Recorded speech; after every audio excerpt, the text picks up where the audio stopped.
don't look, just shake your hand around.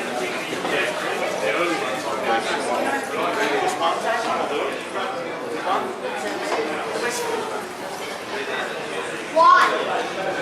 Oh. Yellow 801.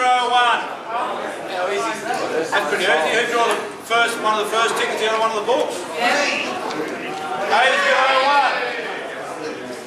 David Fleming. Look, I just mentioned I've got a magic tag. David Fleming with $100 over order to Westfield Tucker. You can buy food or... Congratulations. Now, thanks for coming. See you in another 10 years at the 100th. All your young people are going to make it. Thanks for people bringing their bikes along. Okay, here we are at the Entrance Leagues Club, 90th anniversary Gosford Motorcycle Club. Club flag behind us.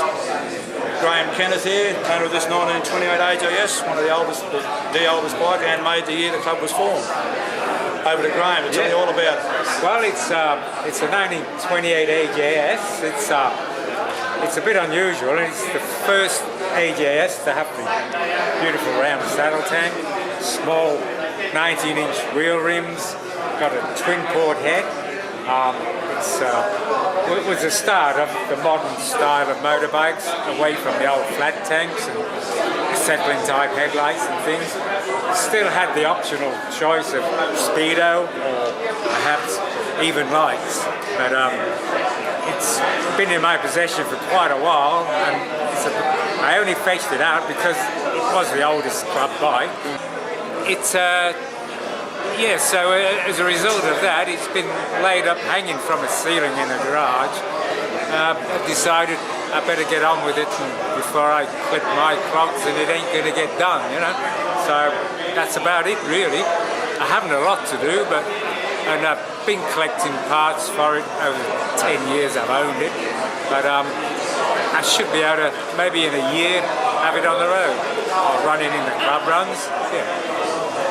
Okay, we're here with Billy Madden, with one of the oldest club members, and also the second oldest motorbike. Over to you, Billy.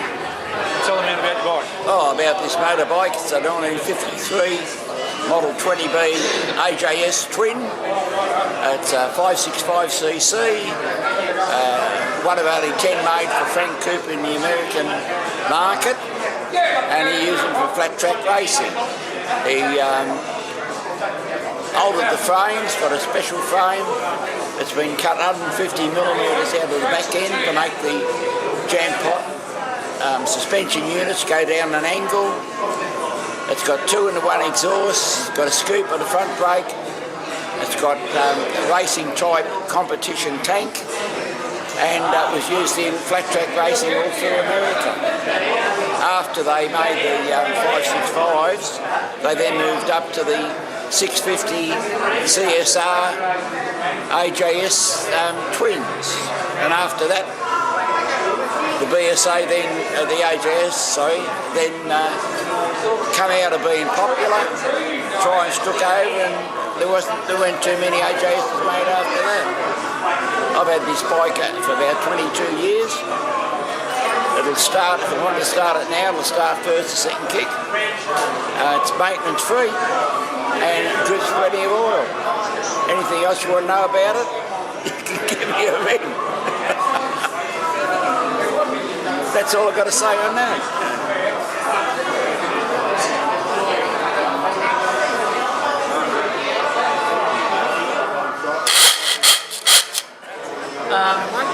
We just got Cole Barber here, who's been very gracious to bring his 1927 rally along to our event.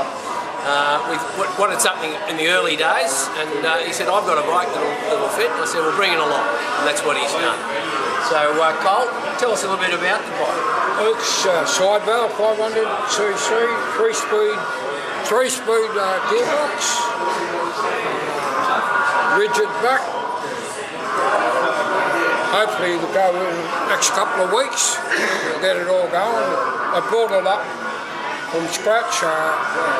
When I bought it, I had the wrong wheels, had the wrong forks in it. I got new forks, made up parts for the front suspension. get the new engine mounts and the rear parts, new guards. Yeah, Where did you actually get it in the first place? I bought it down in Sydney, down at Auburn. Bloke had it for sale and I bought it down there. I wanted his other bike and he wouldn't sell me the AJ. And I bought this. I spent a lot of fun going along. I've had a very good friend do a lot of good work, Tom Mitchell. Do a lot of work on the motor and the gearbox. It's all been done. He's done it up for me. So we're slowly getting there. Hopefully in the next week it'll be ready to go and fire. A work in progress. And working and hope. Well, that's great, mate. Yeah, and hopefully I'll be able to drive it. Do that again. Yeah, so here we have Alan Batkin. Back in the day, I used to ride in Central Motorcycle Club, and Alan and I were both members back in the late 60s when we joined. And this bike means a lot to me because this is a 1951 model. That's the same model as me. But at any rate, Alan will tell you a little bit about his 1951 Velocette. Well, it was made in England, in Birmingham at Paul Green. It's a 1951 model, 350cc 4-stroke. It was imported into Australia, or a chap brought it home to Australia from England. Had it for about 20 years. Used it as a commuter bike that then sold to another club member who mainly used it for rallies and club rides. They sold another member that did the same, and in turn I purchased the bike, which I use occasionally for a rally or a ride. It's very original.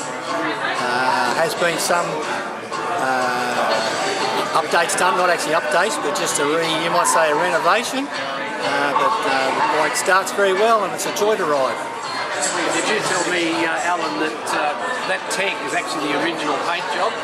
Yes, the tank is original paint on that tank. I would say the headlight will be the same, and probably the seat, and I know the engine is for sure. So yeah, just a lovely little bike to own. Actually, now I've just got a few of the older members of the club, our old stars. It's good to see them here today. The more the merrier, that's what I say. Anyway, to start with, we've got John Sutton over here. Hello, John. John had a nickname back in the day as the Jolly Green Giant because he had green leathers. So, when did you start racing, John? It's a hard one straight off. You can't remember. Well, it would have been very early 60s. Yeah, early 60s. Okay. Well, what was the first bike that you would have had a bit of success on, you reckon? Oh, I think matchless per se. Yeah, we wired it up. And you went to a slider later on, did you? Yeah, I went through a few sliders, a few Australian-built ones, and then I got one from overseas. I had a pretty quick 350 Triumph in a slider frame. That was a good bike. I think I come home from 35 meetings with prize money on that thing, so that was pretty good. So it's always a good thing, isn't it? Yeah, then I ended up with, got a bike off Don Godden when he came out. Had a Hagen Jower, Japs, had the whole blues box and dice. Oh, that's great. And your career would have been from the early 60s to when did you retire? Oh, gee. I raced for 30-something years. All right. I went to classics after I given away. Okay. All right. So you were still riding in the early 90s? Yeah. Oh, that's great. Rode at Bathurst long tracks and that in the classics and that. Had a good time. Oh, good stuff. Couple of trophies, a couple of sashes and things. And it was a good thing, and good idea was to catch up with all the old people that used to race with you. That's right. Well, I'm riding the classics now, and I'm finding the same thing. That's It's a good thing. Okay, mate. Well, thanks for that. That's all right. And now we'll move on here to Peter Waters. Peter, now when did you start racing? You remember? Probably 58, wouldn't it? Yeah, probably. 58. We started riding. Yes. Oh yeah, we're talking racing. Yeah. Yeah, no, well, we really started to get into it about probably 62, 63. Right. And what would you be riding then? In those Beautiful matchless. Yeah. 500 macho. Oh, 350 and 500. Okay. And I remember the 350 blew up at Salty Creek. Right. And it blew 3 fins down. Push rods went everywhere. Thank God for the throttle cable that held the head there. And then we bought a Gold Star Berset, 350. Right. An ex-Greg trimmer, and sort of never looked back from there. Had Went a bit of success with that. C grade to A grade in 12 months. Well, yeah, that's what a Goldie can do for you. As long as you rev it. No, that's what this does and that does. Exactly. They've got to work in unison. We used to call him the Grin. The grin. Yeah, because he grins. He still is. Yeah. Yeah, well, Bobby, on the Bob now. Now, Bob, when would you have started racing? Oh, about 62. Right. But I was racing midgets then. Oh, right. I went into bikes a couple of years later. Okay. So, what sort of midget did you? Mainly powered by Norton engines. Okay. And then I went into sidecar racing on a 596cc Norton, which is there's only 4 of them ever brought to Australia. Really? And I raced dirt track on that for a while, and then I bought a couple of Manx Nortons and started road racing on sidecars. Yeah, we've got some good photos here on the PowerPoint display of you at Bathurst. Yeah, I raced at all the Bathurst, Catalina Park, Oran Park, Amaroo Park, and on dirt track I raced at Salty Creek, Hedendreeder, Newcastle Speedway, Tamworth, Namundar, Gunnedah, Boxers Creek at Goulburn, Nepean, Londonderry, and a lot of other places. Yeah, that's right. And then I went over later on riding Solo Speedway. Right. Where did you ride the Solo Speedway, mate? Nepean, Newcastle, Mulberry, Tamworth, and but then I got bucked off a horse and buggered my hip up. And the doctor told me not to ride horses again. Yeah, good idea. They're too dangerous. I still ride horses, but I reckon that he wouldn't let me ride Speedway, so I got rid of his Speedway bike. I've been a member of the club now so we've all been actually members. The club was reformed in John Sutton's father's place. Right. And we all joined the same night. Okay. The club's been going since 1928, and Jack Ryan kept it going throughout the war. Most other clubs folded during the war. And John's father and John Stewart's father and Peter and my brother Warren and I, we sort of rebounded the club again in the early 1960s, and it's been going again. And there's Phil Escott. Yeah, but Phil and Craig Gibbons. Phil were later on. They have, yes. They were later on. 70s. Well, I took over as secretary about 3 or 4 years ago now, and Craig had been secretary for 27 years before that. Oh, that's great, fellas. And it's really great to see I you. give up riding bikes for family reasons, and then went right away from it, you know. Well, But it was you're back good. now. Well, John made A grade. He was an A grade rider.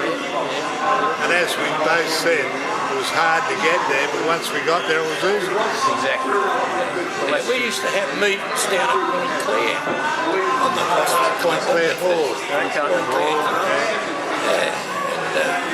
It was interesting. We got thrown out of there, so had we a went to cruise. the sailing club. Well, they made myself,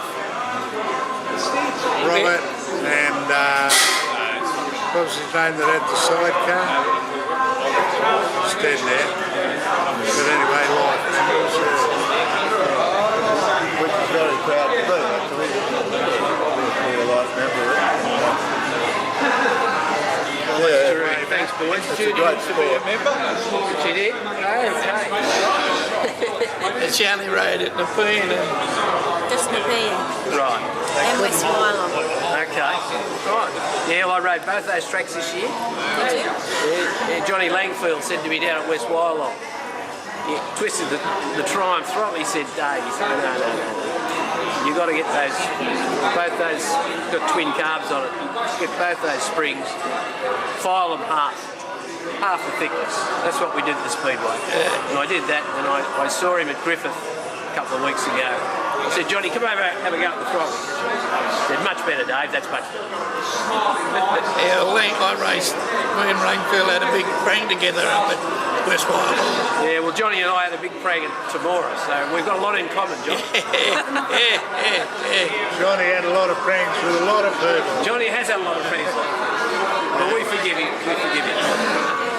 Okay.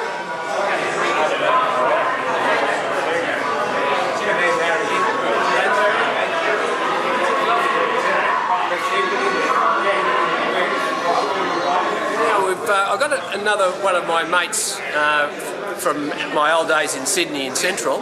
He's come all the way down from Tamworth to bring his BSA to show us. It's absolutely immaculate, this bike. I'll just introduce you to Greg McLean now, and he'll tell you a little bit about the bike.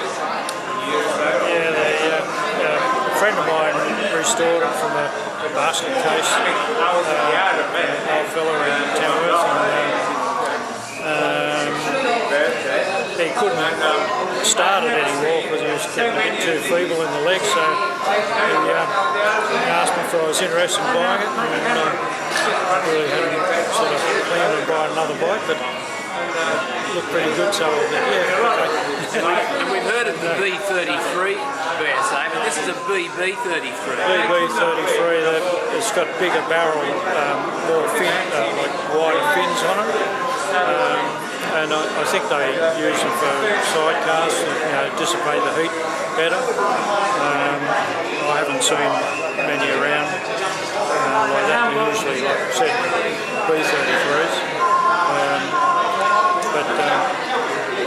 Everything that he did to it, he's got the best parts. And I've noticed that. The parts on it are immaculate and top quality all the way through. Yeah, and the motor has been rebuilt and it's got launch pistons and piston. Nice bike to ride. Plods along.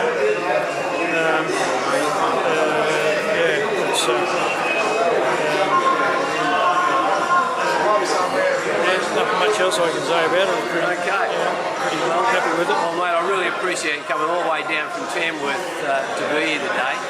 And, it's a lovely motorbike. Thank you. Thanks, mate.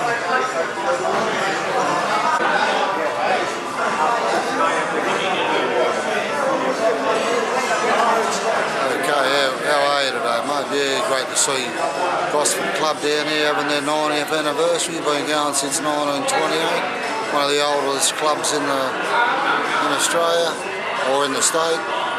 And main reason I joined it. A lot of the old boys I used to look up to on the dirt bike racing. A lot of them are in the club there today. And vintage Reggio was coming up on the motorbike, and I've got a 98 FXR with a sidecar on it, DJP sidecar. We have a lot of fun on it. Me and the missus been riding around since I bought it been a good old bike, sturdy old bike. Yeah, and we've had a lot of fun on it. I had a bad motorcycle accident back in 02, broke my neck, broke my back, broke my ankles, never to walk again, and mate, I say you're never going to do this, never going to do that, you prove them wrong and you get back up and get back on the bike. And so I bought it as a bike and sidecar. Anyone out there with a disability, sitting at home, you got your choices, sit at home and rot or get back out there and have fun, get back on a motorbike. So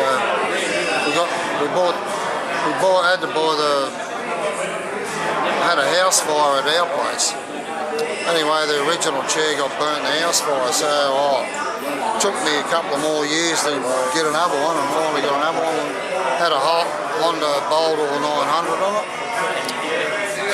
Anyway, I had to buy the bike and the sidecar, but we got the chair off it, sold the bike, and yeah, we're back on 3 wheels again. So yeah, we're just living the dream and having a good time, and old FXR pulling along nice and strong, and yeah, more fun. So you're a motorcyclist and a sidecar passenger in one, which is good fun. Yeah, if anyone that hasn't rode a bike or a sidecar, yeah, you become a motorcycle rider and you're swinging good the way. I got the missus in the sidecar, but when the missus is out of the sidecar, it's a lot of fun, especially on the left-hand corners. You got to lean right over. Normally we throw a 20 kilo weight in the sidecar to keep the back of the sidecar on, keep the 3 wheels on the ground all the time. But other than that, yeah, still living the dream and loving it, mate. Loving motorcycles. Been riding them since I've been 4 years old. Never going to stop till they put me in the pine box, mate. So it's all good. Thanks, mate. Okay, you're on. Right, my name's Bob Pankhurst. I've been known as Tum Tum for 40 or 50 years, and this is a motorcycle that we built up over 50 years ago for a young fellow, Rolly Fleming, who always wanted to race an overhead cam Norton. So this engine in this bike was out of one of my midget speed cars, and we put it in this frame, which is a 1953 frame with a 1960 front wheel and a 1947 back wheel, and it's a real hybrid, but nevertheless he had fun and raced it. 2 other fellows raced it, my brother and a fellow called Peter Smith, and it's been sitting in the shed now for 50 years without being anything done to it, so I just cobbled it together for this day today. But over the years I had about 10 different overhead cam Nortons, Manx Nortons, international Nortons, and I've got a 596cc Norton which was specially built in 1937 for sidecar racing. It's one of probably the only one left in Australia, and all my life I've been a Norton man, and I've been in Gosford Motorcycle Club since we rebuilt the club back in the early 1960s. And, I had a good racing career, and then I went on later on to become a scrutineer, which I did until a couple of years ago. I still do corner steward work at the racetrack, which is conveniently next door to my place. And I was one of the founders of Junior Speedway in Australia. And at the moment, Junior Speedway's produced a couple of world champions, so we're pretty proud of that. And, so what else would you like me to say? That's great. Thank you. Thanks. Well, these were what we call the pudding basin helmet, because they look like an upturned pudding basin. But these were the only helmets after the Second World War that we raced in until into the probably the mid-60s. There was no temporal protection at all for your head. And if you examine them closely, they're only made out of paper sort of thing wrapped around a mandrel. And we had a few, Ken LeBreton, an Australian speedway rider, he was killed with one of these helmets, and we had a few other fellows killed. And the ACU, which was the Auto Cycle Union in those days, saw the light and banned these helmets.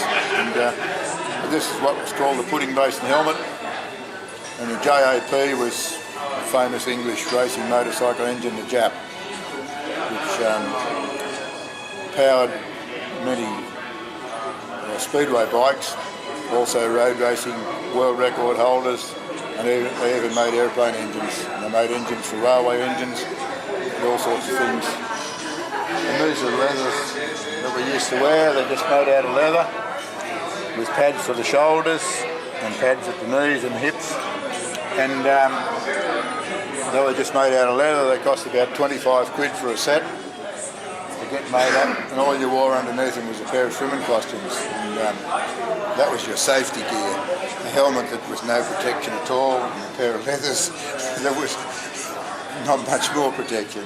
That was what we wore until nowadays, when you have to wear shoulder pads and helmets that cost nearly $1,000. And we used to wear ex-World War II gas goggles. I was going to bring a set out today, and we used to wear 4 or 5 pairs of them on our helmet, and when you finished each lap, you fixed the helmet up. The goggles often had a fresh set of goggles for the next lap. And didn't have to wear gloves, so that was our safety back in the 60s. Rightio, what do you want to say? Tell me about your bike. Righto, this is a result of a drunken New Year's Eve, very drunken New Year's Eve. We all wanted to go do the Dragons Hot Rod Club sand drags up at Crowdy Head on the beach. We didn't have anything to do it on, so we had a frame and a few bits and pieces laying around. Before we knew it, the next morning we had a roller. And we pretty much just pulled everything off the shelf, and 6 weeks later we wake up the next morning and it was all Borough motorcycles, so we thought we've got to keep going. So about 6 weeks later we finished it for the run for up there, and I think it cost us about $600 in total. Everything else we had laying on the shelf, and cheers what you see now. It's a myriad of bits and pieces, hence the name Frankenstein.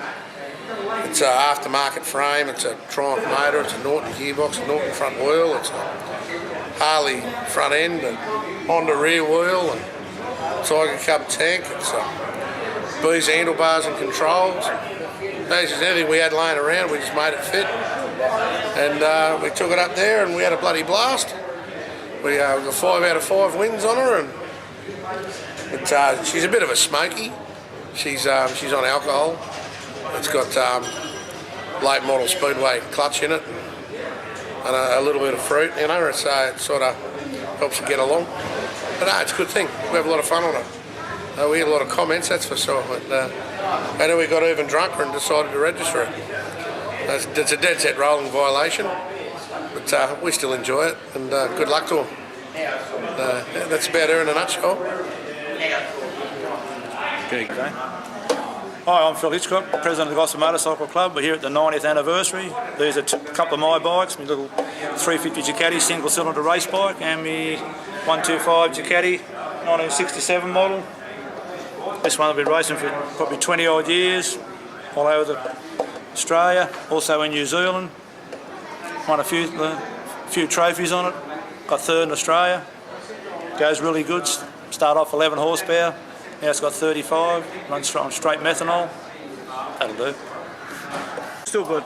Yeah, it's Ducati internals, yeah. And they handle that horsepower? Oh, it's got a big engine and stuff like that. Oh yeah, Conrod? That's an XL 500 Conrod. Oh, okay.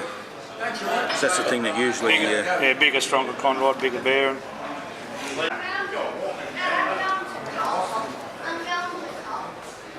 So what's its top speed, you reckon?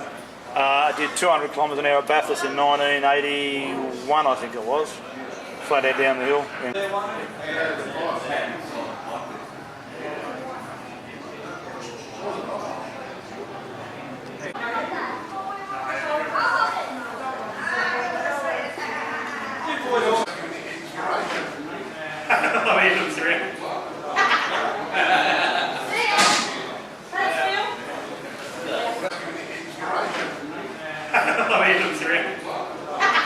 G'day, my name's David Coleman. I've got these couple of little Hondas here. This one here I got my hand on is a 125 twin. It's a 1962 model. They actually made them in 60 up until about 1964, I believe. The 250 over there, they made them in 1961 up until about 1967, I believe. A few changes on them, different colours and whatnot. Basically they were the same bike.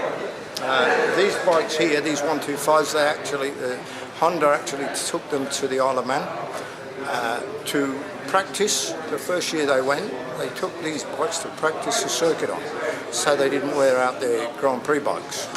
So they took about 4 of these, brought out to 150 so they'd go around a little bit quicker, and the Japanese riders rode them. You know what I mean?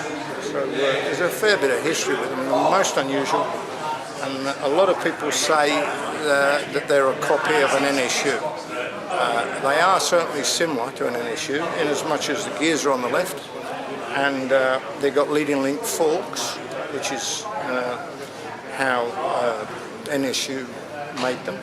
So, and there's paint, the colour, they were often silver, the same as NSUs were. So, but apart from that, they're somewhat different. And the Japanese really made a good copy of them and made a better bike, in my opinion. I like Hondas. So, what else would you like to know? So it's about 250. Well, the 250, they actually raced those in the production TT. The 250 was the first bike to ever be started on a electric starter at the TT. It was one of those 250s. They did reasonably well, but not as well as the Grand Prix bikes, obviously. But for a production road bike, they were pretty robust and went quite well. You could buy a race kit for them in the 60s, which gave them another gear and different camshafts and pistons and so on, and you know, tank and seat, and they were quite competitive in that form. And they formed most of the racing, the 250 and 350 racing, classic racing in the 70s, 80s and 90s really, but it seems to have faded out a bit now, so I decided to just put them back as road bikes and ride them around. Anything else? Same. That's a race bike. Okay. That's the same bike as that, only a full race bike. Beautiful. And there it is. There's the 125 as a race bike. See? I think Brian Hindle started off on Honda 125. Incredible. A lot of bikes riding. Yeah. I used to. That's me on that. At Eastern Creek, both would. This is a 350. We used to bore them out. Yeah. Well, what a big day we've had today. It's so great that everyone's come along and really put some time in here and given us a really good presentation. I'd just like to say one of our star riders back in the day was Peter Waters. We had an interview with him earlier today, and I've got a program here from 1971, and both he and I are both in the program. And, you know, I was probably about 10 at the time. Yeah. But anyway, that's another story. But, he's also given me an old Puddin Basin helmet, which you don't see these anymore. That's a helmet that he wore in the early 60s. Now that is a serious helmet. You don't want to fall off when you're wearing a helmet like this, not on your head anyway. And he told me earlier today, this helmet has never been on the ground. So there you go. It's just old. So, my bike. This is my baby. I love it. I've had it for about 3 years now. It's a Triumph Thunderbird. And as you might see on the front here, it was actually a 53 Thunderbird, which is a similar bike to, was ridden by Marlon Brando in the 1955 film The Wild One. So I'd just like to say it's been a great day, and let's do it again in 10 years' time at our 100th. Good on you.